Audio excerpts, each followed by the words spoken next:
Nos enlazamos rápidamente con el secretario ejecutivo del Acuerdo Nacional, Max Hernández, y dándole la bienvenida, le preguntamos cuál es, digamos, la forma de conciliar el Acuerdo Nacional con el llamado Pacto Perú, que hizo mención el presidente de la República. Buenos días, señor Hernández. Muy buenos días. Buenos días, señor Walker. Buenos días, señora Aguilar. Mire, en primer lugar les agradezco que hayan hecho un alto en la información del día a día que ustedes cubren con tanta eficiencia para tocar un tema de mediano y largo alcance. Las políticas, las 5 políticas que ha planteado el presidente de la República como prioridad, están todas incluidas dentro de las políticas de Estado del Acuerdo Nacional. Acuerdo Nacional que preside el presidente de la República y en su efecto lo preside el presidente del Consejo de Ministros. Este espacio es interesante porque si bien lo preside el gobierno es parte del acuerdo, pero el acuerdo no es parte del gobierno. Si queremos entonces que una decisión de políticas de Estado se enlace con el tejido social de nuestra realidad, con la institucionalidad de nuestra realidad, creemos que el Foro del Acuerdo Nacional podría ser un buen inicio de lo que tendría que ser una importantísima campaña que incluya a los medios, que incluya a la academia. Y si bien los medios son solo observadores en el Acuerdo Nacional, porque quien era presidente en aquel momento de los medios, del periodismo, Enrique Sileri, de especial recordación para mí, planteó que no podían ser parte del acuerdo porque querían mantener su independencia crítica. Pero también asisten a muchas de las actividades del Acuerdo Nacional. No sé si de esta manera, planteando que podría ser el espacio casi natural para ir impulsando estas 5 políticas que el presidente quiere llevar adelante. Ok, señor Hernández, entonces digamos, hay un espacio para dentro del Acuerdo Nacional poder de alguna manera llevar adelante, ponerse de acuerdo, porque claro, el acuerdo planteó algunos acuerdos, valga la redundancia, claro, pero el tema era poderlos ejecutar en el transcurso del tiempo independientemente del cambio de personas en instituciones, ya sea el gobierno, ya sea el Congreso. Si hacemos un balance del Acuerdo Nacional como, digamos, un punto de conciliación, de convergencia, pero también de seguimiento de la ejecución de esos acuerdos, ¿cómo evaluaría usted lo que se ha logrado hasta ahora con el Acuerdo Nacional, doctor Hernández?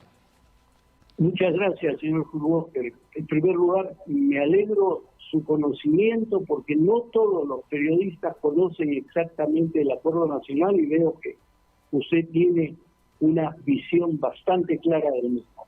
Mire, hemos logrado algunas pequeñas cosas. El proyecto educativo nacional que acaba de volverse a lanzar hasta el 2036 surgió de la política 12 del Acuerdo Nacional. El MIDIS, el Ministerio de Inclusión y Desarrollo Social, surgió de propuestas del Acuerdo Nacional. El CEPLAN salió también de políticas del Acuerdo Nacional. Hicimos algunos pactos importantes entre el empresariado y las fuerzas sindicales, el compromiso de mediano plazo, que tuvo una importante incidencia. Es cierto que muchas de las políticas de Estado no se han cumplido y algunas se han cumplido de manera lamentablemente defectuosa, como las políticas de descentralización. La descentralización ha sido un larguísimo anhelo nacional, pero cada propuesta de cada gobierno en pro de la descentralización fue truncada por la oposición. Al final salieron las bases para la descentralización, pero no logramos avanzar hacia la regionalización. La descentralización es una mirada territorial al país y sin embargo las gobernaciones son gobernaciones departamentales, no pensadas territorialmente, sino en términos de las demarcaciones políticas. Entonces, hemos cumplido algunas cosas, pero hay muchas que no hemos podido cumplir. Si me permite una opinión personal, es porque el Acuerdo Nacional es una institución de instituciones y lamentablemente los elementos institucionales, los ladrillos de esta construcción no siempre son estables, a veces son lamentablemente deleznables. Y si bien las políticas de Estado aspiran a pasar las sucesivas, no solo cambios de gobierno, sino cambios de ministros o cambios de directores que empantanan la larga duración de estas políticas, algo se ha podido conseguir. Yo creo que es el momento de pensar en los consensos ahora y dejar los disensos para las miles de circunstancias, instancias y espacios en que los desacuerdos se ventilan, a veces incluso un poco a la mala. Y el acuerdo, tal vez seamos ilusos de pensar que podemos construir consensos básicos y aspirar a que esto se ejecute.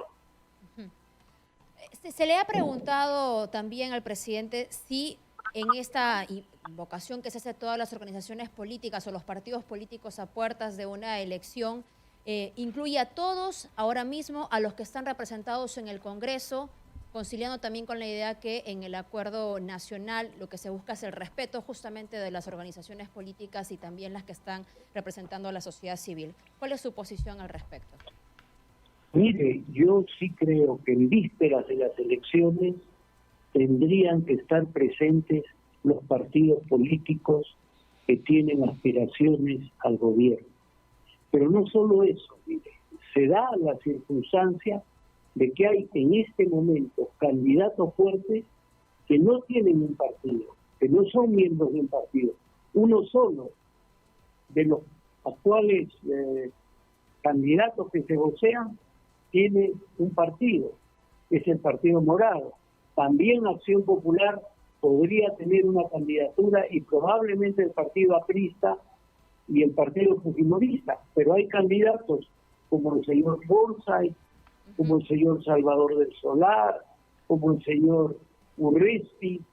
No menciono los otros candidatos porque su situación jurídica es complicada, espero que se aclare. No tienen partido.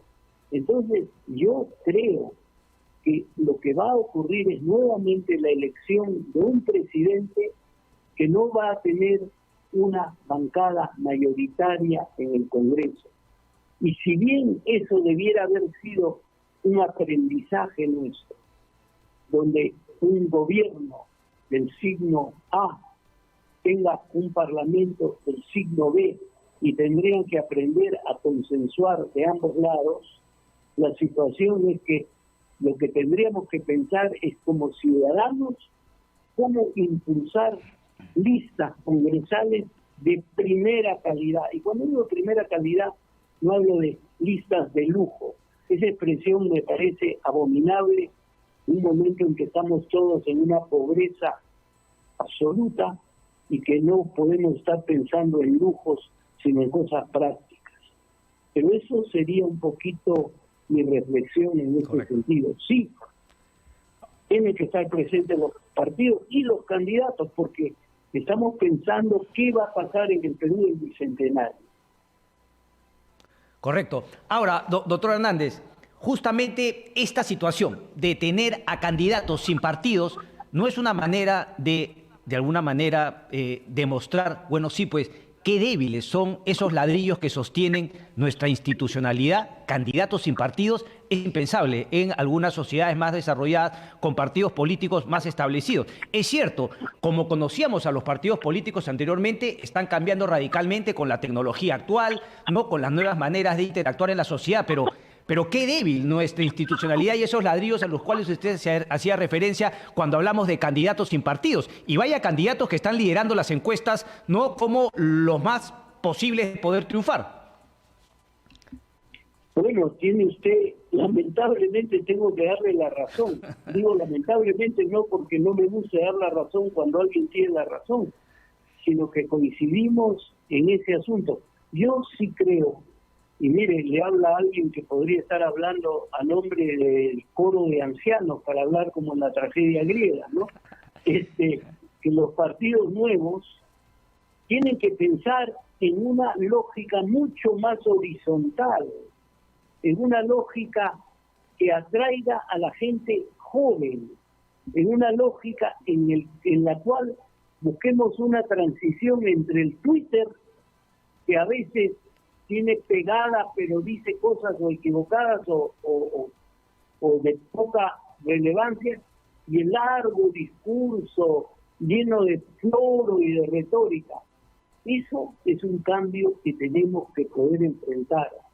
Cómo pensar los nuevos modos de hacer política y cómo los partidos políticos tendrían que refrescar su manera de pensar cómo son las organizaciones partidarias. Bueno, eso es fundamental, ¿no? Y es lo que se busca justamente un poco en el Congreso.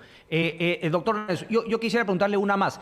A ver, ¿era necesario convocar a un pacto Perú o quizás lo que hubiese correspondido, lo ideal hubiese sido, señores, todos peruanos, sociedad, no reforcemos, volvamos al acuerdo nacional, renovemos votos, renovemos promesas, comprometámonos, ¿no?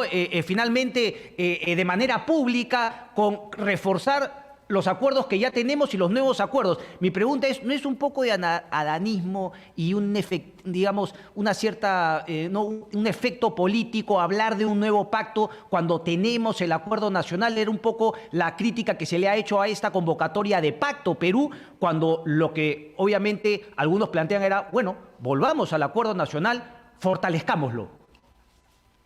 Bueno, mire, yo creo que uno de los puntos que usted subraya es importante. No podemos echar en saco roto lo actuado y lo construido. Sé que en nuestra república, que va a cumplir 200 años, hemos perdido angustiosamente el tiempo, no hemos satisfecho muchas necesidades, tenemos deficiencias marcadas, pero no olvidemos que ha habido mucha gente que ha hecho grandes esfuerzos constructivos y sería absurdo no tomarlos en cuenta. No creo que haya sido esta la intención del presidente. Creo que el presidente está tremendamente urgido por el cortísimo plazo en una situación en que la pandemia no ha sido aún derrotada, en que la reactivación parece todavía tomar más tiempo del que debe tomar y que la posibilidad de un consenso político e institucional está todavía inmaduro. Pero creo que lo que necesitamos, y creo que usted ha dicho una frase fundamental, renovar votos. Y renovar votos es hacer los votos por aquello que se aprobó, pero que seguramente requiere algún ajuste en la nueva realidad. Una realidad que la pandemia va a transformar más allá de lo que uno puede imaginar. Entonces, en este clima en que estamos con la incertidumbre feroz de la pandemia, en este momento en que hay familias que se están deslizando de la clase media a la clase pobre y de la clase pobre a la pobreza, yo creo que el presidente ha sentido una urgencia y ha pensado que esa urgencia implicaba un todo de nuevo y no renovemos todo. Correcto. Doctor Hernández, a ver, es inevitable pensar en la debilidad de las organizaciones políticas cuando mencionamos que quienes lideran las encuestas a la presidencia son personas que no tienen una carrera en ningún partido político prácticamente. ¿Cuál es el rol, mencionando la reforma política, valga la redundancia, que tiene el Congreso? ¿Qué puede y qué debe hacer en este periodo que le queda preelecciones? Yo creo, mire, que el Congreso tendría que abocarse a esos cambios básicos mínimos. Yo no creo que se van a poder aprobar todas las reformas que el Ejecutivo planteó, que el referéndum sancionó, pero muchas de ellas se podrían llevar adelante. Creo que ahí el premier cateriano tiene una labor importante, como tienen una labor importante todas las bancadas. Y dentro del Congreso, yo pienso, mire, que hay una cosa, no sé si lo que voy a decir sea popular. Hablamos siempre mal del Congreso. Y de este Congreso decimos que son improvisados, que no saben, que no sé qué, que no sé cuánto. Yo creo que este Congreso es un microcosmos de nuestra realidad social. Es un microcosmos de nuestra estructura societaria. Es un microcosmos de la pobreza de nuestro capital social. Necesitamos impulsar la economía, pero necesitamos impulsar sobre todo la educación, la salud pública y la innovación. Necesitamos un país digital, necesitamos un país mejor conectado. Y creo que los medios acá tienen un papel absolutamente fundamental. Este país que no solo está dividido étnica, culturalmente, económicamente, socialmente, sino incluso geográficamente, con unos Andes que nos unen verticalmente, pero nos separan horizontalmente. Creo que la radio, la televisión, etcétera, son absolutamente importantes. Vendrá la digitalización absoluta, pero creo que la radio y la televisión tendrán mucha presencia, como creo que los libros seguirán teniendo presencia. De repente son nostalgias de un viejo, pero espero... No, que va, que va. A veces lo mejor es tener yo creo que es cierto. Una visión a largo plazo, aunque la opinión del presente no sea tan populista, ¿no? De acuerdo. Pero tengamos en cuenta también que no habiendo habido una situación fluida entre Congreso y Ejecutivo, se terminó encargándole al presidente tareas que en una situación de institucionalización tan pobre son poco menos que tareas imposibles. Yo he visto al presidente de la República agotado tras un esfuerzo brutal. Si a nosotros que estamos confinados, este confinamiento nos pasa la factura, imagínense haber estado día a día siguiendo la pandemia. Ustedes mismos, ¿no? Ustedes están conectados al día a día. Para ustedes las cifras no son cifras. Para ustedes las cifras son las personas que los llaman pidiendo auxilio. Para ustedes el oxígeno no es un compuesto químico, es la persona que está clamando por oxígeno. En fin, están ustedes conectados al sufrimiento nacional. Cuídense pues, también es mi consejo.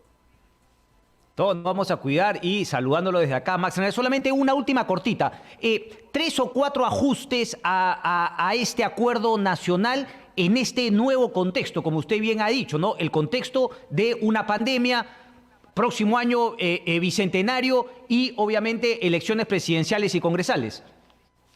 Ya, uno sería tener una apuesta por un sistema de partidos políticos. ¿Qué quiero decir con eso? El acuerdo tendría que pensar en un espacio donde todos los partidos se den cuenta que si bien hay diferencias entre lo que proponen, hay una necesidad compartida de mejorar la calidad de los partidos políticos. Esa sería una primerísima apuesta. Segundo, en el acuerdo necesitamos la presencia de instituciones que no están presentes. Si bien está presente los gobernadores regionales y las municipalidades, todavía es un poquito demasiado pensado en términos centralistas. Todavía el gobierno nacional tiene ribetes limeños, y se lo dice un limeño mazamorrero hasta la pared enfrente, pero tiene todavía esa especie de lastre centralista que tenemos que poderlo modificar. La tercera cosa que tendríamos que hacer es cómo impulsar mucho mejor la articulación entre los sectores, es decir, que los gobiernos regionales y los gobiernos locales, no hablo ahí, no estoy hablando bien, los ministerios conversen mucho más unos con otros, que los ministerios se den cuenta que el Ministerio del Medio Ambiente tiene que hablar más con el Ministerio de Minería, y el Ministerio de Minería y el Ministerio de Medio Ambiente tienen que hablar más con el Ministerio de Agricultura y más con el Ministerio de Turismo. Si no hay una visión sistémica y articulada, no vamos a salir adelante. Yo no estoy tan preocupado, digo usted, porque yo estoy un poco como esas viejas películas francesas, ¿no? Yo tengo 82 años, mi película está por terminarse y todavía no sé de qué se trata, pero quiero dejarle algo a mis nietos, pues. Correcto. Un placer como siempre, Max Hernández. Muchas gracias, Cristian. Muchas gracias, Fátima. Muchas gracias a usted por la comunicación.